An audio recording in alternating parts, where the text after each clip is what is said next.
Баткен облусу, Кадамжай району, Айдаркен шаары, номер 20 Орозбай Маканов атындагы орто мектеби. 9-Б класс, кыргыз тили сабагы. Кыргыз тили жана адабияты мугалими Кожомкулова Гулкайыр Токторовна. Амансыңар балдар.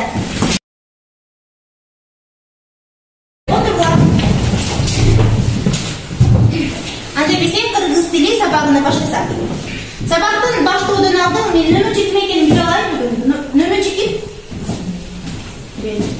Мадина, бүгүн сабакка кимдер келген жок? Токтосунуз Акселеме Виталий Падахан. Анда баарыбыз сабакка киришүүдөн алдын бүгүнкү сабактагы алтын эрежелер менен таанышып алсак. Анда экранга көңүл бурабыз. Бүгүнкү сабактагы алтын эрежелер кол көтөрүп сүйлөйбүз. Биринчи алтын эрежебиз. Мугалимдин сөзүн кунт коюп угабыз. Дептерге жазабыз, анан уюлдук телефондорду үнсүз абалга коебуз. Бүгүнкү сабагымды мен таймаш түрүндө болсун деп чечтим. Слайдка көңүл бурабыз. Мугалим силерге азыр кызыл түстү сунуштады, сары түстү сунуштады, жашыл түстү сунуштады. Эли балдар, мен эмнени айткым келди? Менин колумда ушул эле түстөр бар. Ушул түстөрдү мен бул жерге коем. Кандай биз келди? Түстөрдөн алгыла.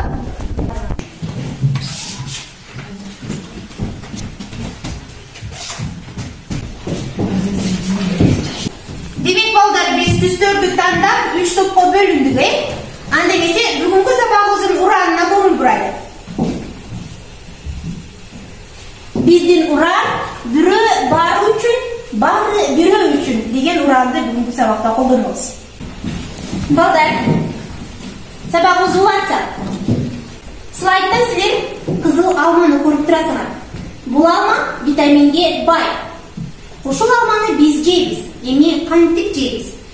Демек, ушул алма менен биз өтүлгөн темаларды эске түшүрүп алсак, бул алмада 5 бөлүккө бөлүнгөн, ар бир бөлүгүндө витаминдер камтылган. Бул витаминдерди ар биринде суроолор камтылган. Анда көңүл бурабыз. А витамини кыргыз тилин билебиз. Тексттин структурасын билебизби? Кана? Ким айтат? Мен. Альбина? Тексттин структурасы бул киришүү, негизги бөлүк жана корутунду. Корутунда. Ушул тексттин структурасын орус тилинде айтып берчи анда. Орус тилинде кантип которулат? Вступление, основная часть и заключение. Азаматсың, анда көрөлүчү, туура жооп берет. Туура айт.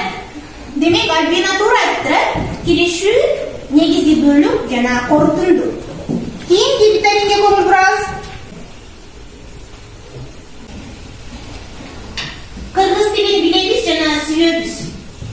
Кеттин канча түрү бар дейт? Сколько видов речи? Гүзел. Кептин түрлөрү 3 бөлүнөт, ал баяндоо, сүрөттөр жана ой жүгүртүү. Туура, а орус тилинде кандай деп аталат ошолор? Описание, повествование и рассуждение. Азаматсың, мына көрөлүчү. Албетте 3 түрү бар экен: баяндоо, сүрөттөө, ой жүгүртүү. Гүзел туура айттырбы? Ооба. Анда эмесе сабагыбыздын кийинки бөлүгүнө киришсек. Азыркы мөөнөтүбүз эмнеге чабуу? Көңүл бурабыз. Бирок бул жерге мен силерге жумуш дептер даярдап келдим. Таркатып дептер бар. Куманбек, Нурали таркатып жибер. Бар. Көңүл бурабыз. Бул слайдта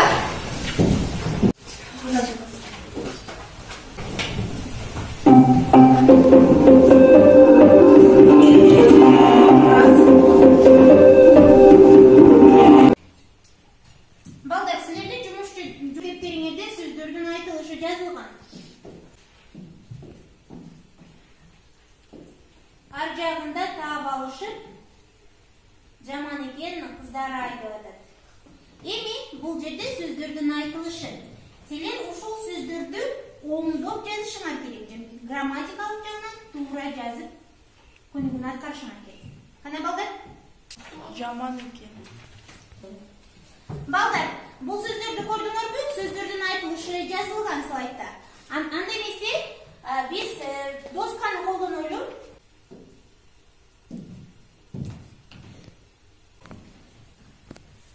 Демек, силерде жумушчу дептериңерде сөздөрдүн айтылышы жазылган экен. Ары жагында деп атат. Ошондо туура жазылганда кантип жазылат? Ким жооп? Макина.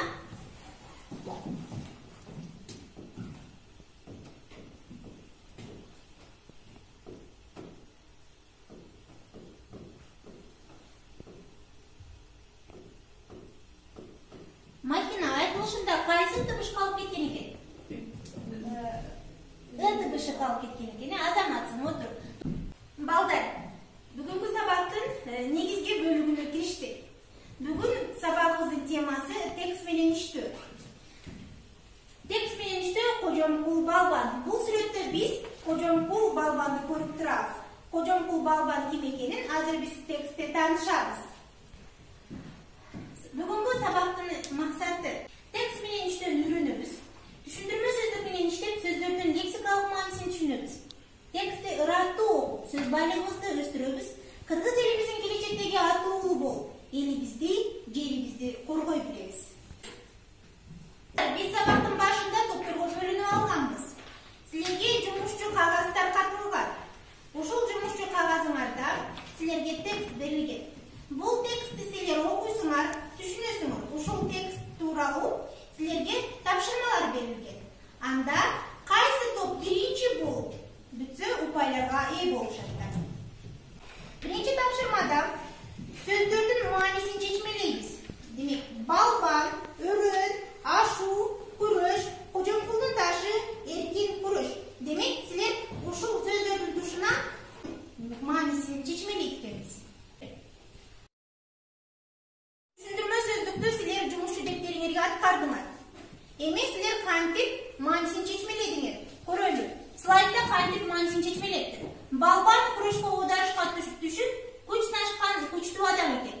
Өрө тоонун ортосундагы чоң, узун, тилкемей киндик экен. Ашуу болсо, тоодон адам ашып өтүүгө мүмкүн болгон ыңгайлуу жер экен. Мисалы, ашуусу бар бизде. Күрөш улуттук күч оюну. Мисалы, балбандар күрөштөн жеңилген эмес эч качан. Кожомкулдун ташы бул Кожомкул көтөргөн таш экен. Канча килограммдык таш көтөргөн экен? 635 килограммдык ташты көтөргөн экен,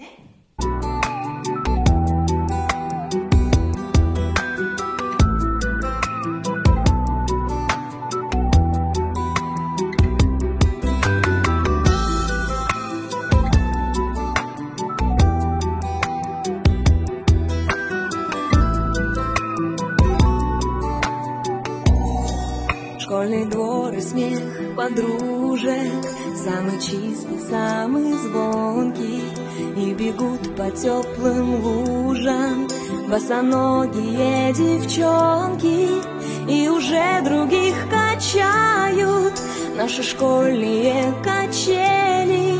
Школа, школа, я скучаю, как мы быстро повзрослели. Записки с голубками все летят ко мне из детства. Беспокоит